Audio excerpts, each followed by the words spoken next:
So, what's up, guys? This is the first recap of the week one of the PFCFL season two. So, as you see on screen, we had eight battles. Winners of every battle are on the right, on the left side of the confrontation. So, we are four right now doing this recap. So, we will each present two battles. With me on Skype are Jeff Bridges, Hey guys. Damien, Hey guys, what's up? and Ronnie. Hello. All right, so we're gonna start with the first battle, which was a battle between me, Fwetsky, and the Arizona Mighty coached by Damien. Here's the scoreboard. It was a good battle for a while, I'd say, but at the end, I was able to save Golurk and Mega Gyarados, as well as Alamomola. So two great offensive threats with Alomomola in the back to be able to get some recovery with that high HP. I think that's pretty much what cost Damien the game. He wasn't able to get rid of Alomomola, and I think he'll agree. Um, uh, also, I was able to get two kills with Ariados using Toxic Spikes. Since it was a little bit of a stall battle for a while, um, when I'm thinking about this battle, I think about Alamomola against Dusclops, um, which is pretty much the biggest stall battle that there was. Um, I was able to predict a few things right, avoiding the I'd say the huge threat that Dustclub could have caused to me. Since at the moment I got rid of his Eviolite, he was pretty much worn down. So I was able to win 3-0. There was a disconnect at the end, but the only two Pokemons left on Damien's team were Jirachi and Landorus, and none of them would have been able to wear my to kill my Mega Gyarados, which was at +1. So yeah, that's pretty much it. I had Crunch for Jirachi and Waterfall for Landorus, so this battle was pretty much mine. So anything to say on that battle, Damien, since you're there?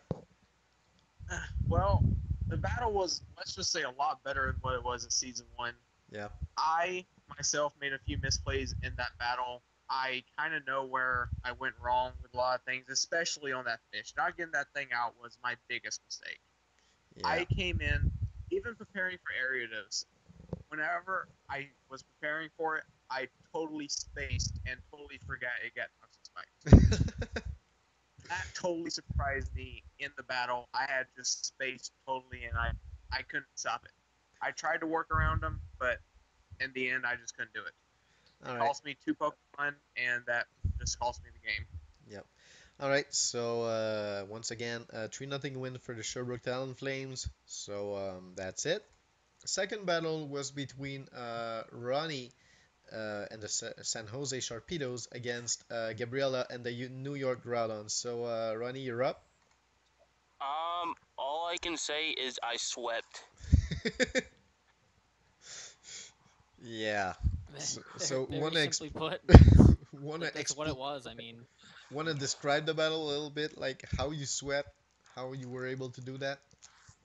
Um, Honestly, I didn't even plan on Dragonite sweeping. I was gonna try to stall most of her Pokemon out with Avalugg. I knocked out Electivire with Avalugg, and then she sent, I think, a Chandelier in. I switched out for Houndoom. She sent Garchomp in. I switched out for Dragonite, and then I just set up after that, and that's how I pretty much swept.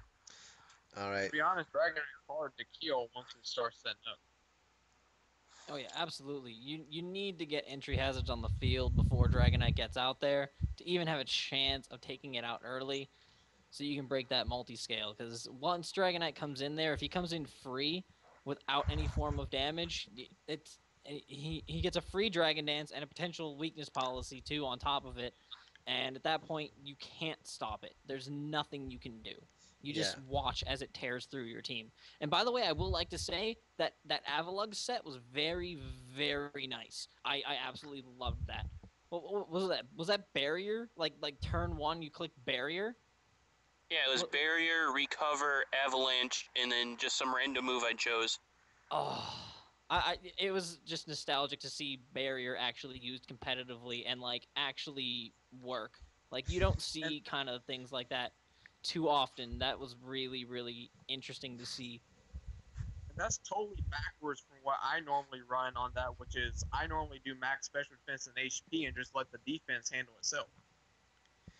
Yeah, so it was really nice to see a fully unbreakable physical wall set on an Avalugg, and that was kind of that It was was what I took very from the nice. battle. It was Yeah. beautiful.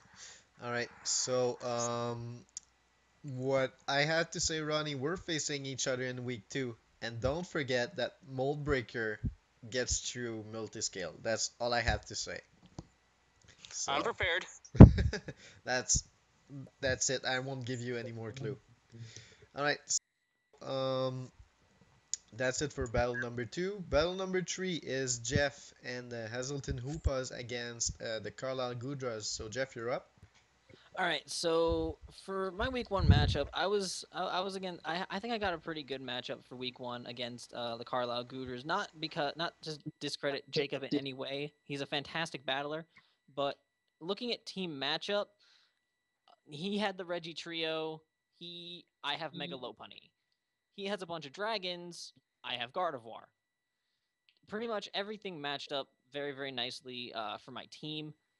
Uh, Turned out I didn't even need to use Mega Lopunny at all. I was able to bulk a lot of the main hits coming from his team with Mhm. a physically defensive Seismitoad. Basically, just sat there and stalled out his Regirock and beat it down. Stalled out his was able to actually take down his what was it Scizor in the end of the match to clean up. Hydreigon running a Choice Scarf was able to pick up two solid kills in the match as well, being able to come in and revenge kill against the Charizard, as well as revenge kill the Drapion. And Gardevoir running an Assault Vest, possibly one of my favorite sets to run on it, was able to bulk enough hits from the Goodra to take it out with a couple Moon Blasts until the Goodra poisoned it with the last Sludge Bomb, which led to its eventual death against the Drapion. Oh. And then Dusk Noir burning the Regice at the beginning of the match to stall that thing out. It was a perfect setup that led to a 4-0 victory against the Carlisle Goodras. All right. So, next battle is between the Quebec Antes and the Florida Persians. This battle will be described by Damien. So, you're up. Florida. All right. Was that an Anthony? Yep. Anthony against Max. And all right. Well, there's not really much to say about this 13 turn battle. I saw this. I was totally surprised when I saw how this battle planned out. Looking at their teams, they had good matchups, but all in all, Max he just dominated the entire field. From turn one, both of them exchanging rocks. Max always had it. I want to really give praise to Suicune. It's not something you see every day. What I saw with that, how it went down, Tailwind and Mirror Coat Oregon, that was genius. Oregon's float ability on Suicune raising a special attack with Mirror Coat, I will give props to that. That's something I would have never thought of. Another thing that surprised me that you explained to me before was Shed Ninja. I didn't really know about the rocks, stopping it, and I don't know what happened on Anthony's side of the battle, but just from looking at it, I want to say the momentum was always to Max. Anthony tried to pull back, but in the end he just couldn't. Max kind of not really stalled him out, but only using 3 Pokemon on the entire field besides Chansey, of course, who didn't get a move done with Seismic Toss and Jellicent. Only using 3 Pokemon was really a shock, and that's just something you really have to see for yourself. that was a single first this season, Yeah. and All right. he had a great week 1. Yep. Something that we need to explain first is that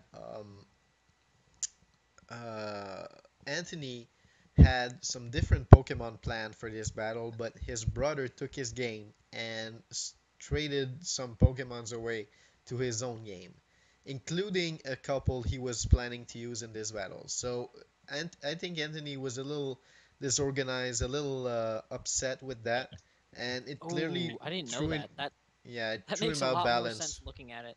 That makes a lot more sense Yeah, looking at it like because I can't see any good reason to have brought Shedinja or and Wormadam when he had other options that could have fit the bill a lot better. Yeah, and um, also the Pokemon it just got went him off down. balance. Yeah. Yeah, the Pokemon just went down way too easy. I mean, the way they were kind of like almost a domino effect the way it was going. Yeah. All So I right. mean, it kind of makes.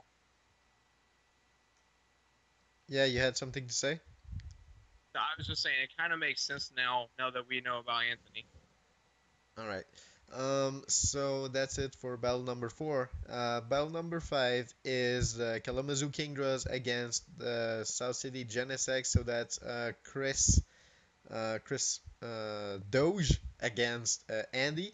So this battle is gonna be described by Jeff. So you're up. So right off the bat, this battle started off very high impact. Selgor leading off against Infernape, going for the protect, seeing that a flamethrower was imminent in its future, and deciding it didn't want that to happen, and noticing that Infernape was a huge threat against a couple of the Mons on his team, or could have been a huge threat later on. He decided at that point, Excelgor uh, needed to go, and he suicided it off with a final gambit against the Infernape to take it off turn two, which is really interesting to see. Even in a league like this, based off differential, sometimes you have to pull some crazy suicide plays like that in order to get the obvious edge you need in a battle. So that was a big thing that I noticed. Braviary, living a Stone Edge from a Crocodile, that blew my mind when I saw that. As soon as I saw the Stone Edge was hitting, I was like, Jesus Christ, Crocodile's taking that shit out. Well, obviously not. Obviously, Braviary just decides, little rock, I don't give a shit. I'm gonna live, and then I'm gonna like just decimate you with a U-turn and make you look like a pansy. It was like, holy crap, Braviary's actually bulky. And then there's the story of Ditto. And Ditto just did what Ditto does best.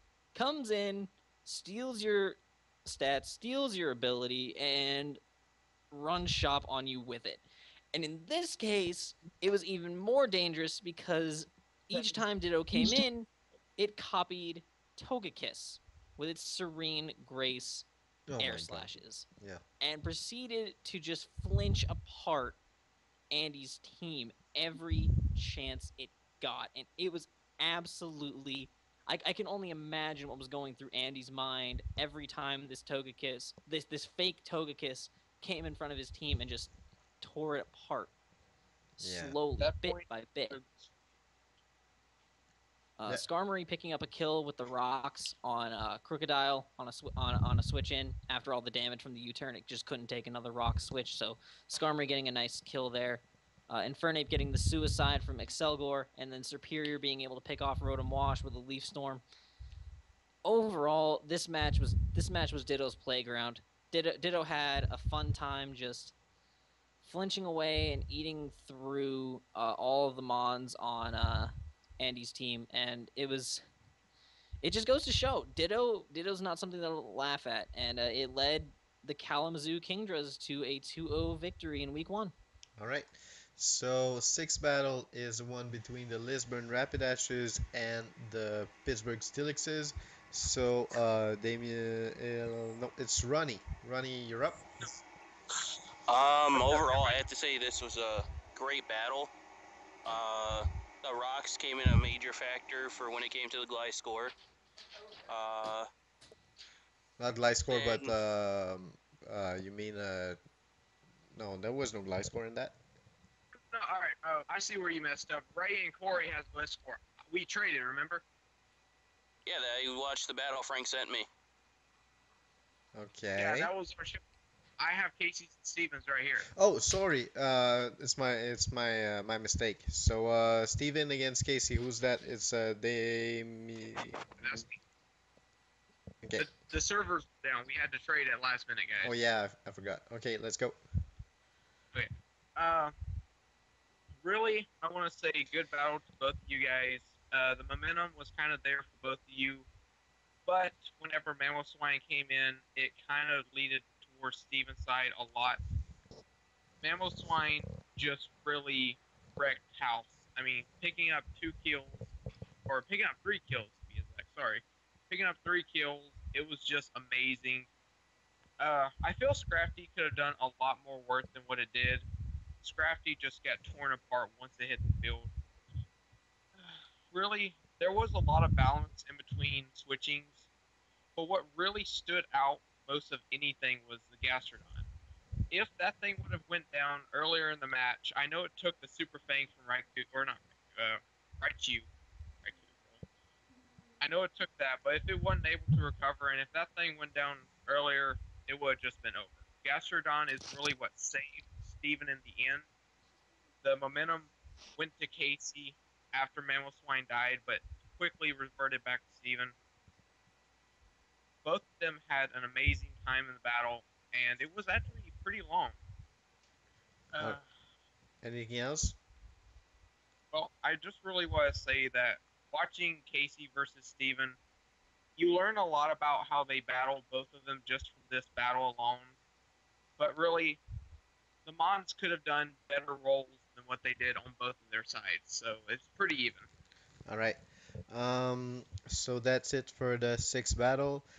Um, Next one is the one between Seattle Skarmories and Johnson City Jigglypuff. So I think that's the one you were talking about, Ronnie. Yeah, where Yeah, I with was just Gliscor. really impressed with the battle. The Stealth Rocks just kind of got in the way of Gliscor. And then it was just a great battle overall. I had trouble finding flaws with it. I was just really impressed. One thing I really didn't understand was Alakazam constantly using Dazzling Gleam, even on Mess Spirit. But that's really all I have because I really had trouble finding any flaws, or I was just really impressed. All right. Well, can I add something to it? Yep. Uh, Rotom had Hidden Power Ice. I think he predicted the switch in and just went for the overheat. Not taking out Gliscor was, I want to say, a major flaw in it. If he would have took out the Gliscor, the momentum quickly would have changed. It was a big switching game. It really was. For a few turns there was nothing but pure switches left and right on both of their sides. Yeah. And there was one thing that I haven't seen in a while that reminded me of Jeff last season, and that's Coil Electros. It's what really surprised me in the end. Is how he did that. All right. So that's it for the seven battles. Seattle Skarmories win by a score of 2-0. Last battle, I'll go ahead. It's between the Detroit Pidgeots and the Toronto Gyarados. All around, this battle went down when Mega Sableye started setting up. There's nothing else to say. Um, I think uh, Ellis understood what was going on after the second Calm Mind, I'd say, because he didn't even go for Skulls anymore. He went for Dragon Pulses, um, Ice Beams, and stuff like that. He didn't go. I think he was trying to shorten the battle, um, because at at a certain point, Mega Sableye was +5 special attack and +5 special defense, and it clearly was a physically bulky Mega Sableye in first place. So it was a physically bulky one with very highly boosted special defense and special attack. I think there was nothing to do for Ellis. He was able to get a kill on, I think it was Chinchino using Hurricane on Moltres. It was a great prediction. Um, well, in fact, it was more of a bad switch in by for Chinchino on the Hurricane. Also, Leafeon was able to get a kill on Thunderous Eye using Natural Gift. Um, it did a lot of damage. I didn't expect that to do like I think it was like 70%. So those were the only two kills. Other thing I'd say is that Ellis was a little slow to react when he saw the situation was getting worse to him. For him, he sacrificed some Pokemons he could have kept on the side. So let's say when Thunderous Eye was out um, and set up a nasty plot, he let some Pokemon die before using Leafeon under the sun, which was pretty much guaranteed to outspeed. He let, I think, Drodigon die before that. So I think that's pretty much what cost him the game. He let some Pokemon die very early. Um, he also let, yeah, Moltres die with a Thunderbolt, He Venusaur also, with a yeah, hidden power, stuff like that. So, yep. Thunderous, I was able to get 3 kills, and Mega Sableye finished the battle with 3 others. So that's basically it. that, Yep. yeah, basically that Mega Sableye, once it sets up, is gone. Yeah. You don't want to let some Pokemons like that set up because pretty much you're running after trouble. It's kind of like Slowbro too. You let that thing set up, you're dead. Yeah. Um, Now that we're done with the battles section, we're gonna go into the kills. So here's the top 30, led by Ronnie's Dragonite with 5 kills, Sableye, Mega Sableye, Ditto, Gastrodon, Azumarill, Thunderous Eye, Alakazam, Mamoswine, and Togekiss all got 3 kills. You see all the others who have 2 kills and a few of them who have one. Um, but yeah, the thing we really need to to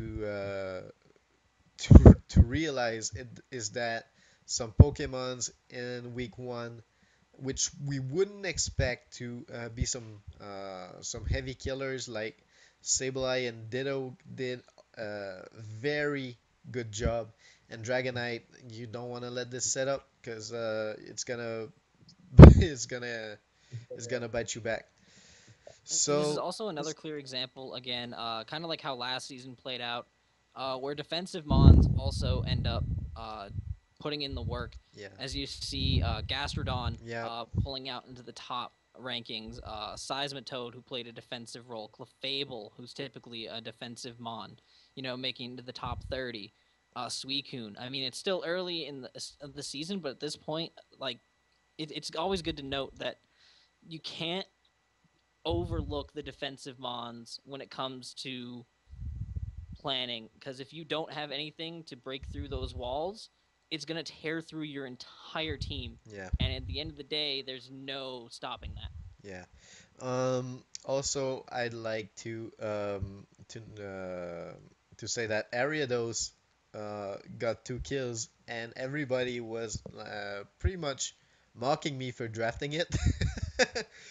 He um, can learn spikes. Remember that, guys. Some people clearly told me like that's the dumbest pick you could ever have done in this draft. And No, the dump be Delcatty. yeah, and yeah, that's that shows you how some Pokemon which are very uncommon on a competitive scene can do some work in this format when used properly. All right, so let's go to the standings. So Jeff and Damien, you're up. All right, so the way we decided to do this is, since both of us are in the Hoenn divisions, we decided that we are going to kind of alternate it between ourselves. And I'm going to discuss the Easts, he's going to discuss the Wests. So, first off, I'm going to take a look at the Kalos East division, which is currently led by Ronnie Hefner and the San Jose Sharpedos with a record of 1-0 with a perfect 6-0 in week one, leading them to a +6 differential. However, not very far behind is Max Duquette and the Quebec Entes, who are also 1-0 with a -5 differential. Now, coming in third place, but never one to be left out of the race, is Frank with the Sherbrooke Talonflames with a 1-0 record as well, with 6 kills, 3 deaths, leading to a +3 differential. And in the back of the standings is Anthony Cologne and the Florida Persians, 0-1, coming out of the first week with their loss, but can't count them out just yet. But right now they're sitting with 1 kill and 6 deaths, leading to a -5 differential. Now to Damien with the Callus West. All right. Well, you have to remember, last season the ones that were in last place stepped up real quick, Jeff. Yep, you know it, so can't overlook them. Yeah, but for Carlos West, right now we got Cris and the Detroit Pidgeots with 1 win, no losses, with a total of 6 kills and 2 deaths, which leads to a +4 differential. We got Steven and Lisburn Rapidashes with 1 win, no losses. We got 6 kills and 3 deaths, which is a +3 differential. We got Casey and the Pittsburgh Stillixes, which is no wins, 1 losses, with a kill count of 3 and a death count of 6, which led to a -3 differential. And then we have Gabriella and the New York Groundons with no wins, 1 loss, no kills, 6 deaths, which is a -6 differential. All right, now over to the Hoenn East Conference, which is my own, as I lead it early on in the season with a 1-0 record, 6 kills, 2 deaths, which leads to a +4 differential. Hazleton Hoopa's off to a great start with our interesting team. So hopefully it stays that way. Yeah. But Second place, we have Ray Shield and the Seattle Skarmories coming out with a win in week 1, leading to a 1-0 record with 6 kills, 4 deaths, and a +2 differential. Then we come to Andy, who is typically used to bad starts in the season, so I'm not counting him out just yet. I mean, hey, he went 0-3 last season, and then went on like a 5-game winning streak. So I'm And not he counting ended him six out and by four. any means. He ended 6 and yeah, 4. but Exactly. this time I'm not counting him out by any means. But he is currently 0-1 with a -2 differential, and he is tied with Corey France and the Johnson City Jigglypuffs, who are also 0-1 with a -2 differential. Now to the Hoenn West with Damien. what I want to say is, looking at your division, I see 4, and then I just see 2. That's it. That's kind of 4s and interesting. 2s. We like even numbers. What can I say? See that? All right. In my division, leading first place is Cris and the Kalamazoo Kingdras with 1 win, kill count of 6, death count of 4, and a kill death differential of +2. In second place is myself and the Arizona Mighty-Annas with 1 loss, kill count of 3, death count of 6, and a -3 differential. And then for, I want to say last place, but not, we got a tie between Ellis and Toronto Gyarados and Jacob and the Carlisle Gudras, both with 2 kills, 6 deaths, and a -4 differential. All right, so that's it for the standings and for this entire recap of the week 1 of the PFCFL season 2. So I hope you guys enjoyed. For the first time, we decided to do this on Twitch, so I think the experience went well. So the next week will also be on Twitch. You guys can also watch it on YouTube. I will upload the video in a few minutes. So yeah, thank you guys for watching. Please leave a like, comment, subscribe. Follow me on Twitter and on Twitch. If you guys want to follow the PFCFL from the inside, the link to the group will be in the description below. Also, please go and visit our friends at Poketown. So that's facebook.com/group/Poketown. It's a great all-around Pokemon group. It's got about 20k members. You can challenge for battles, discuss Pokemon news, trade, pretty much everything. So yeah, please go and visit them. You might enjoy your experience there. So I'll talk to you guys later. Peace.